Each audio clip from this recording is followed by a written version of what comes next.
I think they all feed off of each other.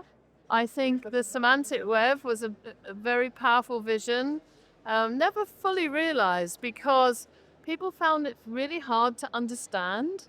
Tim Berners-Lee's RDF seemed quite difficult for programmers to use, a lot of overheads. It's become, of course, the knowledge graph in Google effectively. And I think that we've learned lessons from that. And I think that all feeds into the research that's going on now. And I think clearly Google are linking the two things, the whole knowledge graph and LLM approach to giving us new ways to find information. Oh, this whole I wrote my first AI program in 40 years ago in Prolog. My MSc thesis was on intelligent tutoring systems in 1984. And then AI wasn't dangerous because we didn't have enough compute power, we didn't have the data. Um, I think that the problem was that the existential threat from that was really promoted by the tech companies in the US was overblown. It was hype, it was scaremongering, and it has taken time for that to begin to calm down. There are a lot of near-term risks, misinformation, cybercrime, use of AI by bad actors. But generative AI in itself is not going to be an existential threat.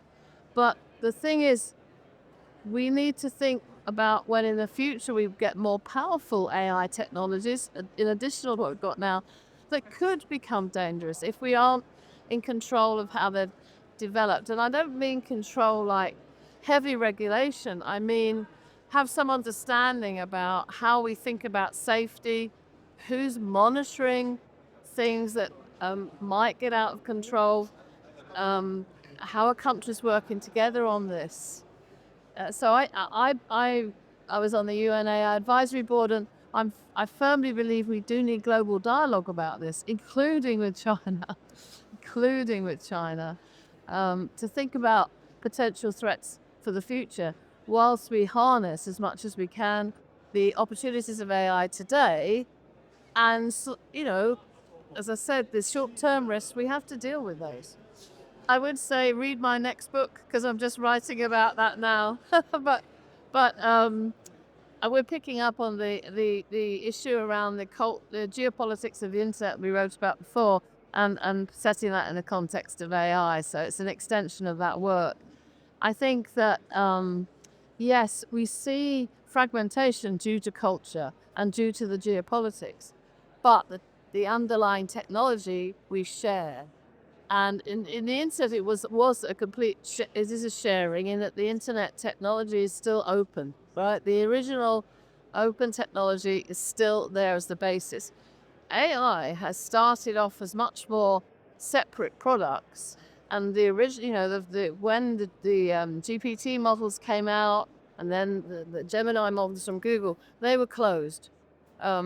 Meta opens their model up because they have a different business model, so they opened their generative AI model up. And then we have DeepSeek coming along with this, profound disruption because they've, done it much more cheaply and created the over model. Now, if we believe there's existential threats with closed models, then we believe there's existential threats with open models, and we need to worry about everyone's got access to this. How do we think about even regulating it? How can we? So that's why I think that we have to deal with the situation as it is now, and that the commercial companies will do what they do because they need to be ahead of the competition. They need to get their money, make their money. OpenAI's got to change its business model, all these things. But we need some global discussions about where the real threats might be in the future. So although things are fragmented by culture and by different values, there are some global agreements about the things we must take care of to make sure the world is safe in the future.